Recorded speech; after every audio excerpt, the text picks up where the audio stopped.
They say love can blind you. But what if the very person you trusted the most was the one who handed you over to the devil?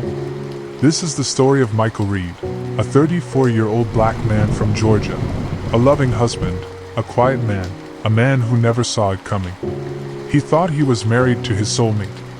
He thought he was building a future. But what he didn't know was that his wife and her boss were building a plan to destroy him. Michael Reed was what you'd call a simple man. A mechanic by trade, he owned a small garage on the south side of town. Hardworking, quiet, respectful.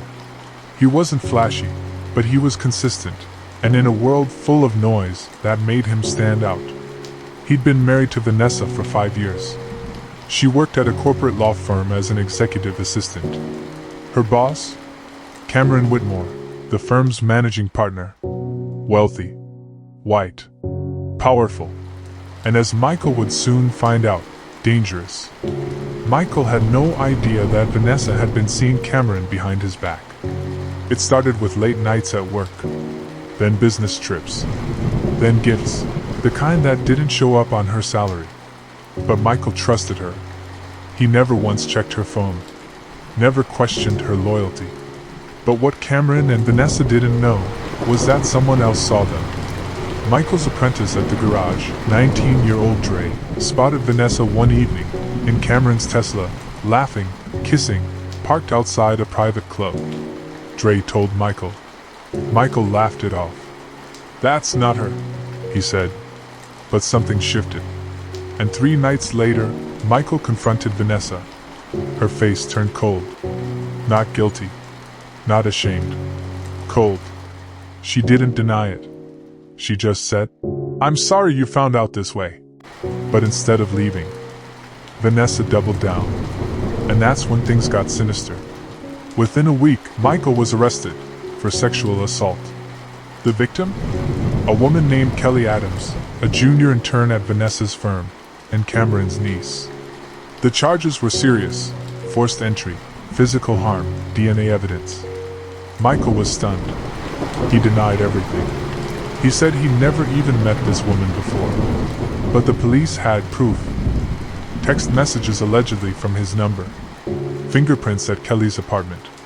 And worst of all, a confession video where a man in a hoodie admitted to the crime, with audio that sounded a lot like him. Michael said, "That's not me. That's not my voice." But the court didn't care. Vanessa never showed up to any hearings. She didn't testify. And 5 months later, Michael Reed was convicted and sentenced to 15 years in prison. Inside, Michael suffered. Not just physically, but mentally. He lost everything. His business, his name, his hope. And then came the ultimate blow.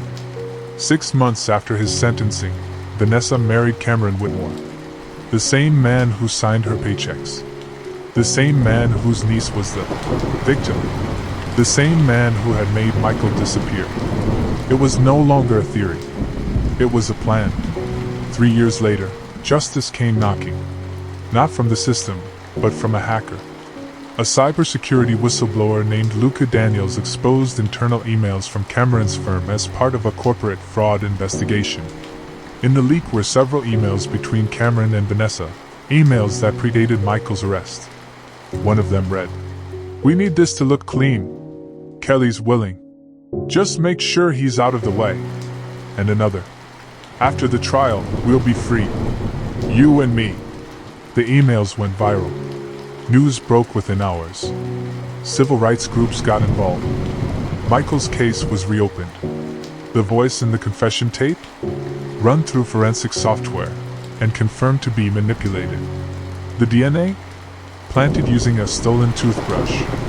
Michael Reed was exonerated after spending 4 years, 2 months, and 11 days behind bars. Cameron Whitmore was disbarred, arrested, and charged with conspiracy and obstruction. Vanessa? She fled the country during the investigation. Interpol has a warrant in her name. She hasn't been found to this day. Michael?